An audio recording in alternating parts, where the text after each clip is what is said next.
लक्ष्मी मातेच्या कृपेने घरात येवो सुख, समाधान आणि भरभराट. दिवाळीचे हे पावन पर्व घेऊन येवो यश आणि नवा आत्मविश्वास. तुम्हा सर्वांना दिवाळी लक्ष्मीपूजनाच्या खूप साऱ्या शुभेच्छा. नमस्कार सर्वांना. आज मी या व्हिडिओमध्ये अतिशय साध्या, सोप्या आणि पारंपरिक पद्धतीने घरच्या घरी लक्ष्मीपूजन कसे करावे, लक्ष्मीपूजनाचा शुभमुहूर्त काय आहे. यंदा लक्ष्मीपूजनासाठी 2 शुभमुहूर्त आहेत. या दोन्हीपैकी कोणत्याही एका मुहूर्तावर तुम्ही लक्ष्मीपूजन करू शकता. लक्ष्मीपूजनासाठी कोणकोणते साहित्य जवळ घेऊन बसायचे आहे, जेणेकरून लक्ष्मीपूजन करताना मध्येच उठण्याची गरज पडणार नाही.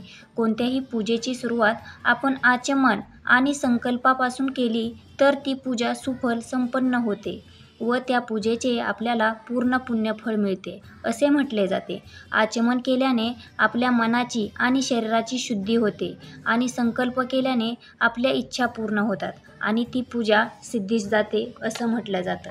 कारण संकल्पामध्ये या दिवशी आपण माता लक्ष्मीकडे आपल्या वेगवेगळ्या इच्छासुद्धा मागणार आहोत. त्यामुळे अगदी डिटेलमध्ये तुम्हाला संकल्प सांगणार आहे, जेणेकरून माता लक्ष्मीची तुमच्यावर भरभरून कृपा व्हावी. आपल्या प्रत्येकालाच संस्कृत मंत्रस्तोत्र येतीलच असे नाही.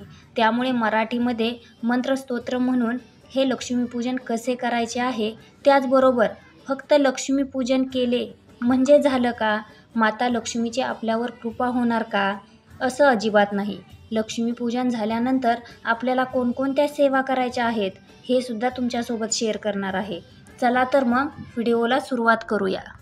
ज्या घरात, ज्या वास्तूमध्ये शांतता आणि स्वच्छता असते, त्याच वास्तूमध्ये माता लक्ष्मी प्रवेश करते आणि तिथे स्थिर राहते. त्यामुळे दिवाळीच्या दिवसामध्ये आपलं घर आणि सर्वात महत्त्वाचं आपल्या घराचं मुख्य प्रवेशद्वार स्वच्छ आणि सुशोभित ठेवा.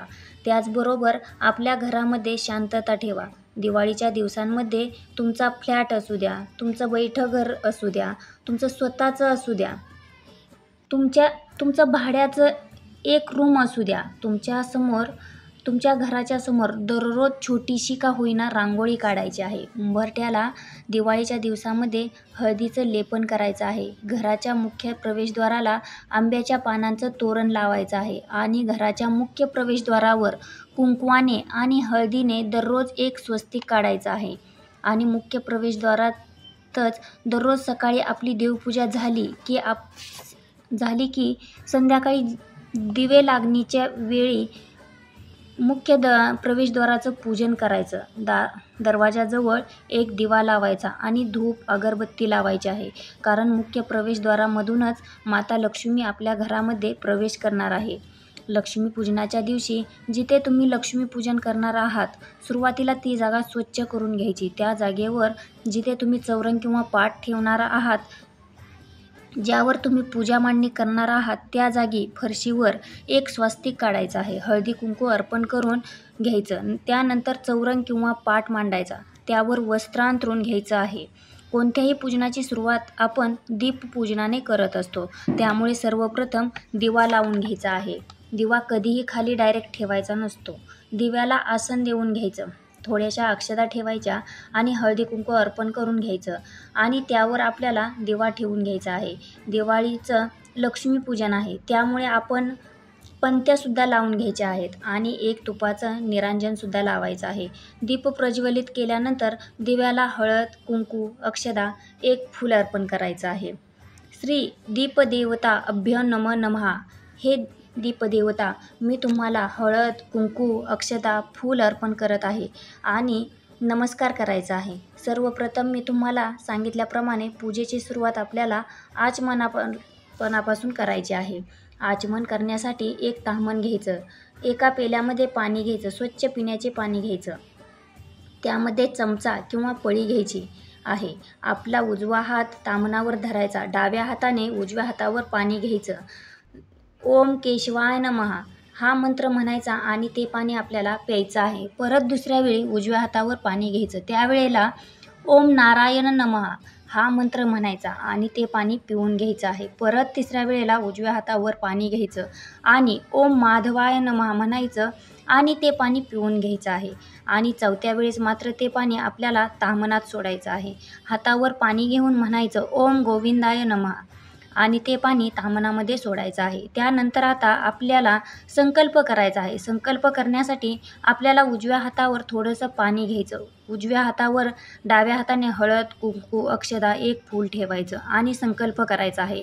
संकल्प करत असताना तुमचं पूर्ण नाव आणि तुमच्या गोत्राचा उच्चार करायचा आहे. तुम्हाला तुमचे गोत्र माहीत नसेल तर काश्यप गोत्र म्हणायचं आहे आणि लक्ष्मीपूजनाच्या दिवशीची तारीख, वार याचासुद्धा उल्लेख तुम्हाला करायचा आहे. जसं की मी माझं पूर्ण नाव, गोत्र, आजची तारीख, आजचा वार, आज दिवाळी लक्ष्मीपूजनाच्या निमित्त माझ्या घरात सहकुटुंब, सहपरिवार, सुख, शांती, समृद्धी, ऐश्वर्य नांदावं, माझ्या घरामध्ये एकोपा राहावा, मला व माझ्या परिवाराला उत्तम आरोग्य, दीर्घायुष्य लाभावं यासाठी लक्ष्मीपूजन करत आहेत.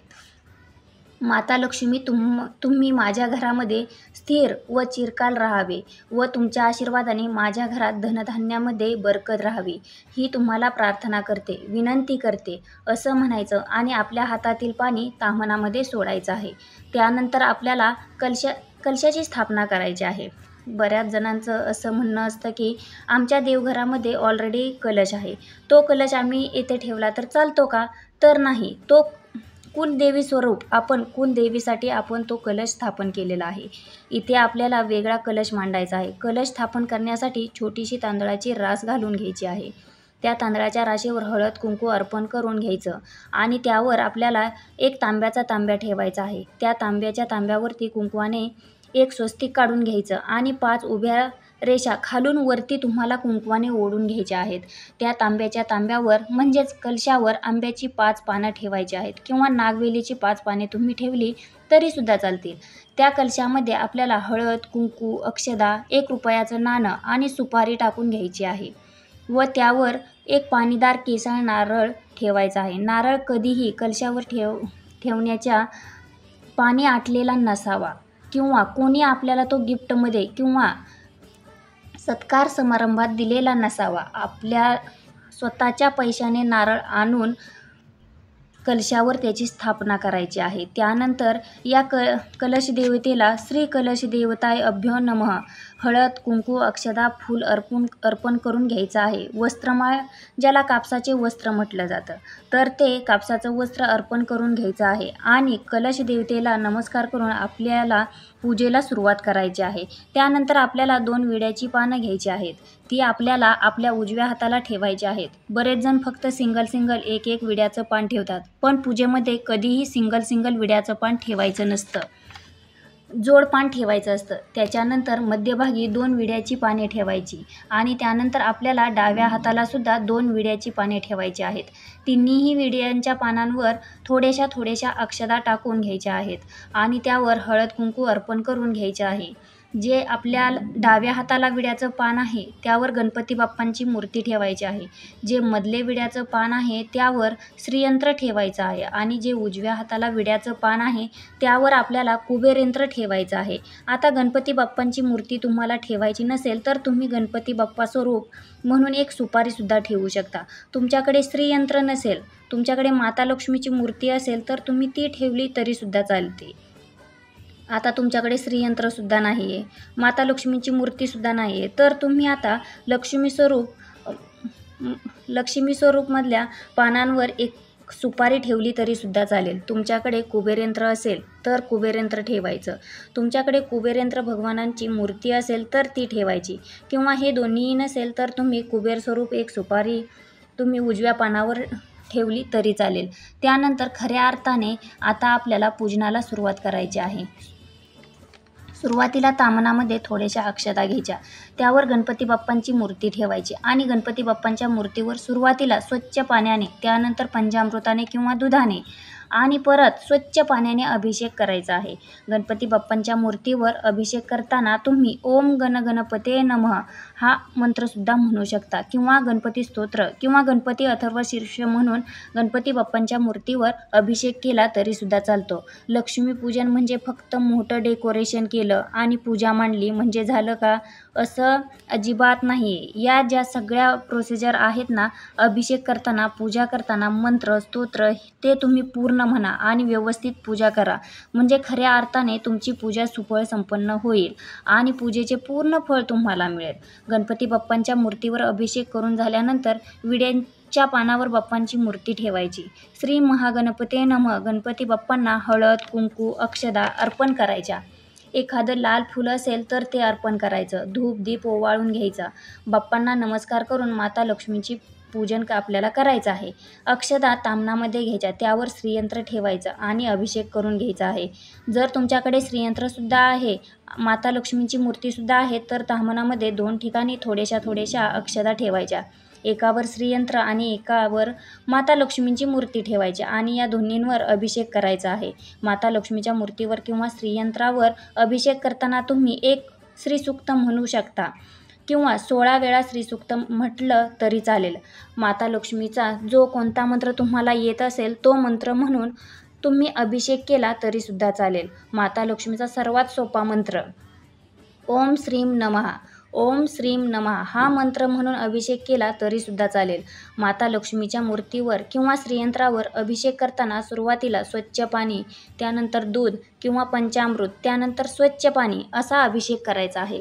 माता लक्ष्मीच्या मूर्तीवर अभिषेक करून झाल्यानंतर ते श्रीयंत्र किंवा माता लक्ष्मीची मूर्ती उचलून घ्यायची आहे, स्वच्छ पुसायची आणि मधल्या विड्याच्या पानांवर ठेवायची आहे. आणि आता तुमच्याकडे मूर्तीसुद्धा आहे आणि श्रीयंत्रसुद्धा आहे, तर अजून एक विड्याचं पान तुम्हाला मांडायचं आहे. एका विड्याच्या पानावर श्रीयंत्र आणि एका विड्याच्या पानावर माता लक्ष्मीची मूर्ती ठेवायची आहे.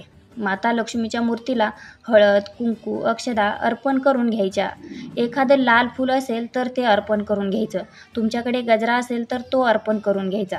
धूप दीप ओवाळून घ्यायचा आहे आणि माता लक्ष्मीला नमस्कार करायचा आहे आणि आपल्या घरामध्ये स्थिर राहण्यासाठी सुद्धा प्रार्थना करायची आहे.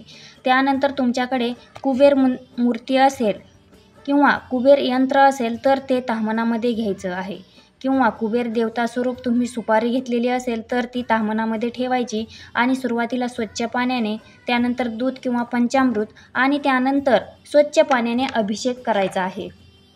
कुबेर भगवानांच्या मूर्तीवर किंवा यंत्रावर अभिषेक करताना तुम्ही या दोन्हीपैकी कोणताही एक मंत्र म्हणू शकता. पहिला मंत्र ओम वैश्रवणाय स्वाहा. ओम श्री ओम ह्रीं ओम ह्रीं क्लीं श्रीं विस्तेश्वराय नमः.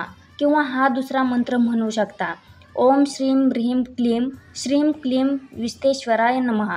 अभिषेक झाल्यानंतर कुबेर भगवानांची मूर्ती किंवा यंत्र विड्याच्या पानावर ठेवायचे आहे. श्री कुबेर देवता अभ्यो नमः. कुबेर भगवानांना हळद, कुंकू, अक्षदा, एखादं फूल अर्पण करून घ्यायचं आहे. धूप दीप ओवाळून घ्यायचा, नमस्कार करायचा आहे आणि त्यानंतर आपल्याला धान्यांची पूजा करायची आहे. इथे तुम्ही 5 प्रकारचे धान्य, 7 प्रकारचे धान्य किंवा 9 प्रकारचे धान्यसुद्धा घेऊ शकता. हे धान्य तुम्ही तुमच्या घरामध्ये ज्या काही वाट्या असतात त्यामध्ये घेऊ शकता किंवा तुम्ही धान्यांच्या राशी टाकल्या तरीसुद्धा चालतील किंवा छोट्या छोट्या सुगड्या बाजारात मिळतात त्यामध्ये धान्य ठेवून पूजन केले तरी चालू शकते. ज्या काही राशी, सुगड किंवा वाट्या ठेवणार आहात तर त्या ठेवण्यापूर्वी त्यांना आपल्याला आसन द्यायचं आहे. म्हणजेच थोड्याशा अक्षदा ठेवायच्या आहेत. त्यावर हळदी कुंकू अर्पण करून घ्यायचं आहे आणि त्यावर जेवढ्या प्रकारचं धान्य तुम्ही घेतलेलं आहे ते धान्य तुम्हाला ठेवायचं आहे. त्या धान्यात हळद, कुंकू, अक्षदा अर्पण करून धान्य घ्यायचे आहेत. फूल अर्पण करून घ्यायचं आहे. आणि लक्ष्मीपूजनाच्या दिवशी धान्याला खूप जास्त महत्त्व आहे. सर्व धान्यांवर तुम्हाला थोडे धान्यसुद्धा वाहून घ्यायचे आहेत. जे धान्य घेणार आहात त्यापैकी एका सुगडामध्ये किंवा एका वाटीमध्ये तुम्ही जी काही नाणी असतात, 1 रुपयाचं, 2 रुपयाचं, 5 रुपयाचं चिल्लर असते ते सुद्धा तुम्ही धन म्हणून घेऊ शकता आणि त्याचंसुद्धा पूजन करू शकता. लक्ष्मीपूजनामध्ये सर्वात जास्त महत्त्व असतं ते म्हणजे केरसुणीच्या पूजेला. त्यामुळे अशी एक छोटीशी किंवा मोठी तुम्हाला जशी केरसुणी घ्यायची आहे ती घ्यायची आहे. थोड्याशा अक्षदा ठेवायच्या, त्यावर केरसुणी ठेवायची आणि केरसुणीला हळद, कुंकू, अक्षदा आणि फूल अर्पण करून घ्यायचं आणि नमस्कार करून केरसुणीचं सुद्धा पूजन करून घ्यायचं आहे. या दिवशी पैशाचं सुद्धा पूजन केलं जातं. बँकेमधून नवीन कोऱ्या नोटांचं एक बंडल आणलं जातं आणि त्याचं पूजन केलं जातं. नंतर लक्ष्मीपूजन झाल्यावर ते बंडल वर्षभर आपल्या तिजोरीमध्ये ठेवलं जातं आणि परत पुढच्या वर्षी नवीन बंडल आणून त्याचं पूजन केलं जातं आणि हे पहिलं बंडल खर्च करण्यासाठी आपण घेत असतो. तर त्या पैशाचं पूजन मी इथे करून घेतलं आहे. त्यानंतर तुमच्याकडे जे काही तुमच्या घरामध्ये सोनं आहे, जे तुम्ही डे टू डे लाईफमध्ये वापरता, जसं की लॉकरमधून सोनं आणून त्याचं पूजन नाही करायचं. आपल्या घरात ठेवलेलं सोनं असतं, जे तुम्ही सणावाराला घालता, कुठे कार्यक्रमाला जाताना रेग्युलर वापरता, त्या सोन्याचं तुम्हाला पूजन करून घ्यायचं आहे. त्या पैशाला, सोन्याला हळद, कुंकू, अक्षता अर्पण करून घ्यायच्या. फूल अर्पण करायचं, त्यावर धने अर्पण करायचे, नमस्कार करायचा. त्यानंतर 5 प्रकारची फळं किंवा कोणतेही एक फळ 5 या पटीमध्ये तुम्हाला ठेवायचं आहे. नैवेद्य म्हणून या दिवशी लाह्यांच्या नैवेद्याला खूप महत्त्व असतं. त्यामुळे लाह्या, बत्ताशाचा सुद्धा नैवेद्य दाखवून घ्यायचा आहे. दिवाळीसाठी तुम्ही जे काही फराळाचे पदार्थ बनवलेले असतील त्याचासुद्धा नैवेद्य दाखवून घ्यायचा आहे. आणि त्यानंतर आरती करायची. आरती करताना सुरुवातीला गणपती बाप्पांची, त्यानंतर माता लक्ष्मींची, त्यानंतर तुमच्या कुलदेवीची आणि कुलदैवतेची आणि शेवटी तुमच्या गुरूंची आरती करून आपली पूजा ही संपन्न होते. मी आशा करते तुम्हाला ही लक्ष्मीपूजनाची खूप सोपी, साधी आणि पारंपरिक पद्धत आवडली असेल आणि पुन्हा एकदा दिवाळीच्या खूप साऱ्या शुभेच्छा. धन्यवाद.